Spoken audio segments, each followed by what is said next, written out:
Don't forget to subscribe and leave a comment on this video saying I subscribed. Let's get into it.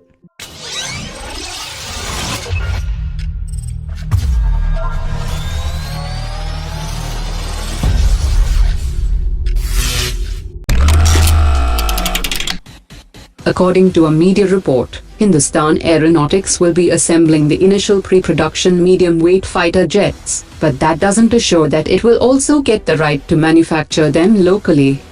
The Aeronautical Development Agency will pay Hindustan Aeronautics to manufacture 2 pre-production medium-weight fighter jets, which will make its first flight by the end of 2023, and it will enter production by 2025. The Aeronautical Development Agency is yet to appoint its production partner, and it is scouting for private companies for assembling the aircraft. Hindustan Aeronautics had proposed the upgraded Tejas Mark 1A to the Indian Air Force, but it was without the participation of the Aeronautical Development Agency.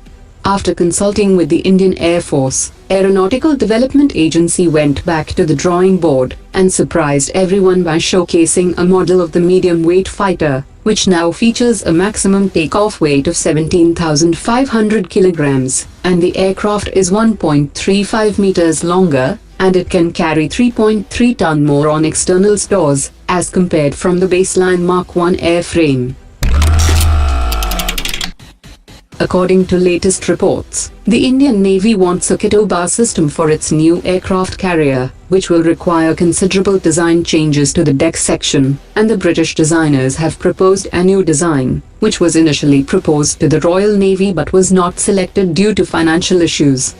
India will push for greater indigenous content to keep the cost down, but it will be difficult to push out UK-based companies, who are already suppliers of the equipment for the Elizabeth-class aircraft carriers. If the Indian Navy decides further design changes to other superstructures, then it can escalate project cost, as the United Kingdom has spent over $10 billion for development of 2 carriers, and it could cost an additional $2.6 billion for the STOBAR configuration, plus the cost of electromagnetic aircraft launch system, which will be pegged at $1 billion, and other armaments will cost additionally. In a major development, the Defense Ministry will be adopting a new procurement policy that will define the level of indigenous content for defense equipment, and will also give higher preference to local manufacturers in defense contracts. And to begin with the new policy, the ministry has identified sleeping bags, bulletproof jackets, boots and high-altitude clothing for this purpose. The ministry will also be identifying other defense equipments, where the policy can be applied, and the Defense Ministry and the Indian Army will define the quantity of indigenization in military textile-based items. In a fresh show of naval force in the South China Sea, a US Navy's guided missile destroyer conducted drills with a Japanese aircraft carrier and 2 frontline Indian naval ships along with a Philippine patrol vessel. While similar exercises have been held in the South China Sea in the past, but this combined display by 4 countries represents a fresh challenge to China. China claims almost all of the strategic South China Sea, with 6 other nations pushing competing claims to parts of the maritime region.